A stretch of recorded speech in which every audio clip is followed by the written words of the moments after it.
আসসালামু আলাইকুম। সংবাদে আপনাদের সবাইকে স্বাগত জানাচ্ছি। আমি ফিরোজ তোহা। শুরুতেই সংবাদ শিরোনাম জানিয়ে দেব এই মুহূর্তে হাতে পাওয়া সর্বশেষ গুরুত্বপূর্ণ আপডেট বাংলা সংবাদ। শুরুতেই থাকছে সকল বৈধ অবৈধ অস্ত্র জমাদানের শেষ তারিখ আজ। রাত থেকেই যৌথ অভিযান। আজ রাত 12টার পর থেকে আগ্নেয়াস্ত্র উদ্ধার এবং অপরাধীদের গ্রেপ্তারে যৌথ বাহিনীর অভিযান শুরু করবে বলে স্বরাষ্ট্র উপদেষ্টা লেফটেন্যান্ট জেনারেল অবসরপ্রাপ্ত জাহাঙ্গীর আলম চৌধুরী নিশ্চিত করেছেন। এবারে জানাবো শেখ হাসিনার উপর আল্লাহর গজব পড়েছে। বিএনপির সাংগঠনিক সম্পাদক ও সাবেক উপমন্ত্রী আসাদুল হাবিব দুলু বলেছেন, ছাত্র জনতা বা বিএনপির আন্দোলন নয়, শেখ হাসিনার উপর আল্লাহর গজব পড়েছে। সেই গজবে শেখ হাসিনা পালিয়ে গেছে। ছাত্র জনতা বা বিএনপির আন্দোলন ছিল সেই গজবের ওসিলা মাত্র। জানাবো ফের 5 দিনের রিমান্ডে ইনু। বৈষম্য বিরোধী ছাত্র আন্দোলন চলাকালে রাজধানীর মোহাম্মদপুরের বছিলায় গুলিতে মোহাম্মদ সুজন নামে এক ট্রাক চালক হত্যা মামলায় জাতীয় সমাজতান্ত্রিক দলের সভাপতি ও সাবেক তথ্যমন্ত্রী হাসানুল হক ইনুর 5 দিনের রিমান্ড মঞ্জুর করেছেন আদালত। মঙ্গলবার ঢাকার মেট্রোপলিটন ম্যাজিস্ট্রেট সাইফুল ইসলাম শুনানি শেষে তার এই রিমান্ড মঞ্জুর করেছেন। এবারে থাকছে আওয়ামী সরকারের পতনের পর দেশ সংস্কারে হাত দিয়েছেন অন্তর্বর্তীকালীন সরকার। এ সরকার পরিচালনায় কোনো ভুল ত্রুটি থাকলে তা ধরিয়ে দিয়ে রাষ্ট্রীয় সংস্কারের উদ্যোগকে বেগবান করতে গণমাধ্যমের প্রতি আহ্বান জানিয়েছেন অন্তর্বর্তীকালীন সরকারের প্রধান উপদেষ্টা অধ্যাপক ড. মোহাম্মদ ইউনূস। মঙ্গলবার প্রধান উপদেষ্টার সরকারি বাসভবন যমুনায় দেশের বিভিন্ন গণমাধ্যমের সম্পাদকদের সঙ্গে বৈঠকে এমন আহ্বান জানিয়েছেন তিনি। এদিকে ভারতে পালানোর সময় সাবেক ছাত্রলীগ নেতা গ্রেপ্তার। নওগাঁর সাপাহার সীমান্ত দিয়ে ভারতে পালানোর সময় জেলা ছাত্রলীগের সাবেক সহসভাপতি মেহেদী হাসানকে গ্রেপ্তার করেছে পুলিশ। মঙ্গলবার ভোরে উপজেলার আইহাই সীমান্ত এলাকা থেকে তাকে আটক করা হয়। জেলা গোয়েন্দা শাখার পরিদর্শক হাসমত আলী বিষয়টি নিশ্চিত করেছেন।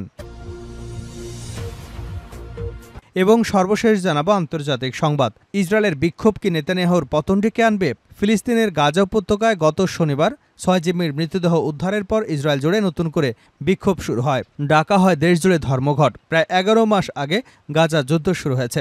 এই যুদ্ধ শুরুর পর থেকে ইসরায়েলে এত বড় ও ব্যাপক বিক্ষোভ আগে কখনো হয়নি। দক্ষিণ গাজা রাফা এলাকায় একটি সুড়ঙ্গ থেকে 6 জিম্মির মরদেহ উদ্ধার করেন ইসরায়েলি সেনারা। তাদের মধ্যে একজন যুক্তরাষ্ট্রের দ্বৈত নাগরিকও রয়েছেন। 6 জিম্মির মরদেহ উদ্ধারের পর সাধারণ ইসরায়েলিদের মধ্যে ব্যাপক উত্তেজনা সৃষ্টি হয়। ইসরায়েল জুড়ে ছড়িয়ে পড়ে বিক্ষোভ। এতক্ষণ শিরোনাম শুনছিলেন, এবার বিস্তারিত। প্রিয় দর্শক, আপনি যদি এই চ্যানেলে নতুন হয়ে থাকেন, ভিডিওটি দেখতে দেখতে চ্যানেলটি সাবস্ক্রাইব করে আমাদের সঙ্গে থাকুন। আর এই ভিডিও সম্পর্কে আপনি আপনার মূল্যবান মতামতটি কমেন্ট বক্সে জানিয়ে দিন। আর হ্যাঁ প্রিয় দর্শক, জানিয়ে দিন ভিডিওটি কোথা থেকে দেখছেন। সকল অবৈধ অস্ত্র জমাদানের শেষ তারিখ আজ। রাত থেকে যৌথ অভিযান শুরু। সকল ধরনের অবৈধ অস্ত্র জমা দেওয়ার শেষ তারিখ আজ। রাত 12টা থেকে আগ্নেয়াস্ত্র উদ্ধার এবং অপরাধীদের গ্রেপ্তারে যৌথ বাহিনী অভিযান শুরু করবে বলে স্বরাষ্ট্র উপদেষ্টা লেফটেন্যান্ট জেনারেল অবসরপ্রাপ্ত জাহাঙ্গীর আলম চৌধুরী নিশ্চিত করেছেন। মঙ্গলবার সচিবালয়ে আইনশৃঙ্খলা রক্ষাকারী বিষয়ক উপদেষ্টা পরিষদের প্রথম বৈঠক শেষে সংবাদ ব্রিফিংয়ে তিনি একথা জানিয়েছেন। উপদেষ্টা বলেন, বৈধ অবৈধ অস্ত্র জমা দেওয়ার শেষ দিন আজ। আজ রাত 12টার পর থেকে আগ্নেয়াস্ত্র উদ্ধার এবং অপরাধীদের গ্রেপ্তারে যৌথ বাহিনী অভিযান শুরু করবে। এ সময় স্বরাষ্ট্র উপদেষ্টা সাংবাদিকদের কোনো প্রশ্নের উত্তর দেননি। তিনি বলেন, আপনারা অস্ত্র উদ্ধার সহ সব বিষয়ের সরকারের পদক্ষেপ দেখতে পাবেন। উপদেষ্টা জাহাঙ্গীর আলম বলেন, মাদক একটি বড় সমস্যা, এটি নিয়ন্ত্রণ করা জরুরি। মাদকের গডফাদারদের আইনের আওতায় আনা হবে। তিনি আরও বলেন, মিয়ানমার সীমান্তে পরিস্থিতি নিয়ে আলোচনা হয়েছে। সীমান্ত সমস্যা সমাধানে কাজ চলছে। আসন্ন দুর্গাপূজা সম্পর্কে উপদেষ্টা বলেন, এ বিষয়ে ব্যবস্থা নেওয়া হয়েছে এবং আশা করছি দুর্গাপূজা উদযাপন ভালোভাবে সম্পন্ন হবে। শেখ হাসিনার উপর আল্লাহর গজব পড়েছে দুলু। বিএনপির সাংগঠনিক সম্পাদক ও সাবেক উপমন্ত্রী আসাদুল হাবিব দুলু বলেছেন, ছাত্র জনতা বা বিএনপির আন্দোলন নয়, শেখ হাসিনার উপর আল্লাহর গজব পড়েছে। সেই গজবে শেখ হাসিনা পালিয়ে গেছে। ছাত্র জনতা বা বিএনপির আন্দোলন ছিল সেই গজবের ওসিলা মাত্র। মঙ্গলবার সন্ধ্যায় লালমনিরহাটের হাতিবান্ধা অডিটোরিয়াম হলরুমে বিএনপির এক কর্মী সভায় প্রধান অতিথির বক্তব্যে একথা বলেন তিনি। সাবেক মন্ত্রী আসাদুল হাবিব দুলু বলেন, আওয়ামী লীগের চেয়ে জাতীয় পার্টি বড় অপরাধী।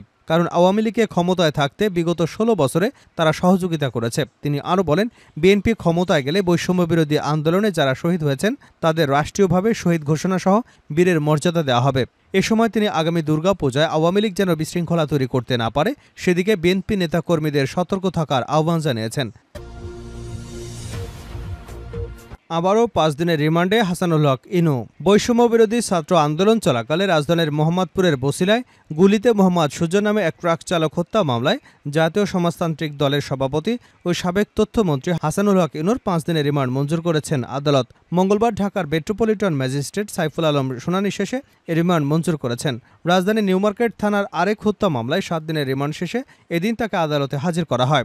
সেখানে মোহাম্মদপুর ট্রাক চালক হত্যা মামলায় তাকে গ্রেপ্তার দেখিয়ে 10 দিনের রিমান্ডে নিতে আবেদন করেন তদন্তকারী কর্মকর্তা। শুনানি শেষে আদালত তাকে গ্রেপ্তার দেখানোর আবেদন মঞ্জুর করে 5 দিনের রিমান্ড মঞ্জুর করেন। এর আগে 26শে অগাস্ট বিকেলে রাজধানীর উত্তরার একটি বাসা থেকে ইনুকে গ্রেপ্তার করে ডিবির একটি টিম। পরদিন 27শে অগাস্ট তাকে আদালতে হাজির করে পুলিশ। এরপর রাজধানীর নিউমার্কেট থানা এলাকায় ব্যবসায়ী আব্দুল ওয়াদুদকে গুলি করে হত্যার অভিযোগে করা মামলার সুষ্ঠু তদন্তের জন্য তার 7 দিনের রিমান্ড মঞ্জুর করেন আদালত। সরকার পরিচালনায় ভুল ত্রুটি হলে ধরিয়ে দিন ডক্টর ইউনূস। আওয়ামী সরকারের পতনের পর দেশ সংস্কারে হাত দিয়েছেন অন্তর্বর্তীকালীন সরকার। এই সরকার পরিচালনায় ভুল ত্রুটি থাকলে তা ধরিয়ে দিতে রাষ্ট্র সংস্কারের উদ্যোগকে বেগবান করতে গণমাধ্যমের প্রতি আহ্বান জানিয়েছেন অন্তর্বর্তীকালীন সরকারের প্রধান উপদেষ্টা অধ্যাপক ডক্টর মোহাম্মদ ইউনূস। আজ মঙ্গলবার প্রধান উপদেষ্টার সরকারি বাসভবন যমুনায় দেশের বিভিন্ন গণমাধ্যমের সম্পাদকদের সঙ্গে বৈঠকে এই আহ্বান জানান তিনি। রাষ্ট্রের বিভিন্ন প্রতিষ্ঠানের কার্যকর সংস্কারে সবার সহায়তা কামনা করে ডক্টর ইউনূস বলেন, রাষ্ট্র মেরামত করে দেশকে নতুন উচ্চতায় নিতে বড় একটা সুযোগ তৈরি হয়েছে ছাত্র জনতার আন্দোলনে। তাই সরকারের কার্যক্রমে ভুল ত্রুটি থাকলে তা গণমাধ্যমে তুলে ধরতে হবে। এ সময় নির্বাচন কমিশন সংস্কার সহ সরকারের উপদেষ্টাদের আরও সক্রিয় ভূমিকা রাখতে পরামর্শ দেন সম্পাদকরা। বৈঠক শেষে সাংবাদিকদের ব্রিফ করেন প্রধান উপদেষ্টার প্রেস সচিব শফিকুল আলম।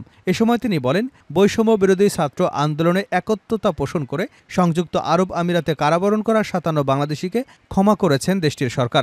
সকালে এক বৈঠকে বিষয়টি জানিয়েছেন অন্তর্বর্তী সরকারের প্রধান উপদেষ্টা ডক্টর মোহাম্মদ ইউনূস। পরবর্তীতে যমুনার বাইরে গণমাধ্যম কর্মীদের সঙ্গে কথা বলেন দ্য ডেইলি স্টারের সম্পাদক ও প্রকাশক মাহফুজ আনাম। তিনি বলেন, আমরা চাই বাংলাদেশ একটি জাতীয় ঐক্য স্থাপিত হোক। আমরা বলছি, আমরা এই সরকারের কাছ থেকে কতগুলো গুরুত্বপূর্ণ সংস্কার আশা করছি। সেই সংস্কারের মাধ্যমে সংবিধান পরিবর্তন, স্থানীয় সরকারকে শক্তিশালী করা, স্বায়ত্তশাসিত সংস্থাগুলো বিশেষ করে দুর্নীতি দমন কমিশন, মানবাধিকার কমিশন, নির্বাচন কমিশন রিফর্ম করে সত্যিকারের অর্থে গণমুখী সংস্থা প্রতিষ্ঠা অন্যতম। বিশেষত নির্বাচন কমিশন যেন ভবিষ্যতে সমস্ত নির্বাচন সত্যিকারের অর্থে জাতির এবং ভোটারদের চিন্তার প্রতিফলন ঘটায়, এরকম একটা সংস্থা চাই। আমরা এরকম একটা দুর্নীতি দমন কমিশন চাই, তারা স্বাধীনভাবে কাজ করতে পারে। মাহফুজ আনাম আরও বলেন, আরেকটি কথা বলছি, বাসস, বিটিভি এবং রেডিও যেটা সরকারের নিয়ন্ত্রণে, এদের স্বায়ত্ত শাসন দেওয়া হোক। পেশাগতভাবে তারা যেন তাদের দায়িত্ব পালন করতে পারেন। শেষ করছে আন্তর্জাতিক সংবাদে। ইসরায়েলের বিক্ষোভ কি নেতানিয়াহুর পতন ডেকে আনবে? ফিলিস্তিনের গাজা উপত্যকা থেকে গত শনিবার 6 জিম্মির মৃতদেহ উদ্ধারের পর ইসরায়েল জুড়ে নতুন করে বিক্ষোভ শুরু হয়। ডাকা হয় দেশজুড়ে ধর্মঘট। প্রায় 11 মাস আগে গাজা যুদ্ধ শুরু হয়। এই যুদ্ধ শুরু হবার পর ইসরায়েলে এত বড় ব্যাপক বিক্ষোভ আগে কখনো হয়নি। দক্ষিণ গাজা রাফা এলাকায় একটি সুড়ঙ্গ থেকে এই 6 জিম্মির মরদেহ উদ্ধার করেন ইসরায়েলি সেনারা। তাদের মধ্যে একজন যুক্তরাষ্ট্রের দ্বৈত নাগরিক ছিলেন। 6 জিম্মির মরদেহ উদ্ধারের পর সাধারণ ইসরায়েলিদের মধ্যে ব্যাপক প্রতিক্রিয়া হয়। ইসরায়েল জুড়ে ছড়িয়ে পড়ে বিক্ষোভ। ইসরায়েলের পক্ষ থেকে জানানো হয়, মরদেহগুলো উদ্ধারের কিছু সময় আগেই তাদের হত্যা করা হয়েছে। এই হত্যাকাণ্ডের পেছনে দেশটির প্রধানমন্ত্রী বেঞ্জামিন নেতানিয়াহু হামাসকে দায়ী করছেন। তিনি বলেন, যারা জিম্মিদেরকে হত্যা করেছে তারা চুক্তি চায় না।